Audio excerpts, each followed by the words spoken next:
फिक्र आपकी, सोमवार से शुक्रवार रात 9 बजे सिर्फ TV9 भारतवर्ष पर। इस वक्त पूरी दिल्ली किसानों से चारों तरफ से घिरी हुई है। किसानों का आंदोलन लगातार तेज होता जा रहा है और अब न सिर्फ सरकार और किसान बल्कि दिल्ली के लोग भी ये सोचने को मजबूर हैं कि आखिर कब जाकर के ये आंदोलन खत्म होगा और कब जाकर के दिल्ली फिर वापस उसी स्वरूप में आएगी। सरकार का इसको लेकर क्या एक्शन प्लान है, इस पर हमारे साथ बात करने के लिए इस वक्त केंद्रीय कृषि मंत्री नरेंद्र सिंह तोमर हैं। नरेंद्र सिंह तोमर जी, बहुत बहुत स्वागत है आपका TV9 भारतवर्ष में। धन्यवाद सर। पहला सवाल तो ये कि ये मामला फंस कहाँ पे रहा है? देखिए, भारत सरकार किसानों के हितों के प्रति पूरी तरह प्रतिबद्ध है।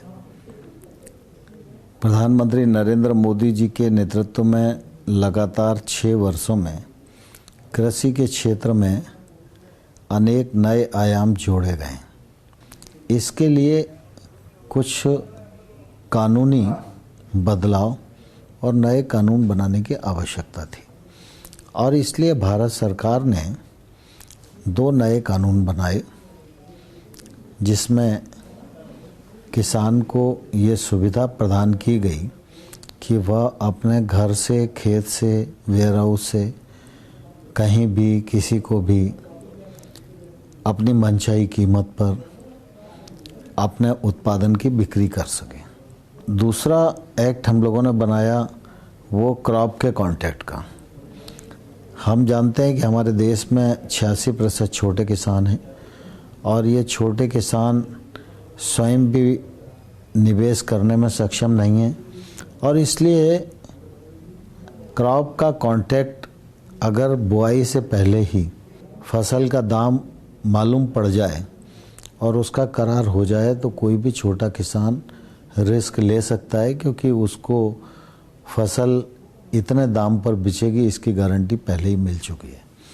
यह मैं समझता हूँ कि बहुत अच्छा कानून बनाया है, लेकिन अब हमारे पंजाब के किसान भाइयों के मन में कई प्रकार की उस मामले में भ्रांतियाँ हैं। भारत सरकार ने उनसे 3 दौर की चर्चा पूरी की है और कल हम सब लोगों ने उन्हें कहा है कि किन किन बिंदुओं पर उनको आपत्ति है तो वो फ्लैग करें।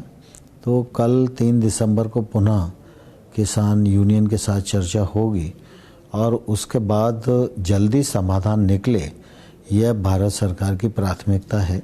लेकिन किसान नेताओं ने कह दिया है कि वो चाहते हैं कि जो कानून है वही वापस हों, इसके अलावा किसी और मुद्दे पर बातचीत नहीं होगी। क्या सरकार अगर इसी तरीके का आंदोलन रहा तो वो कानून वापस लेगी? किस तरीके से इस पूरे मामले को समझाया जाएगा, सुलझाया जाएगा?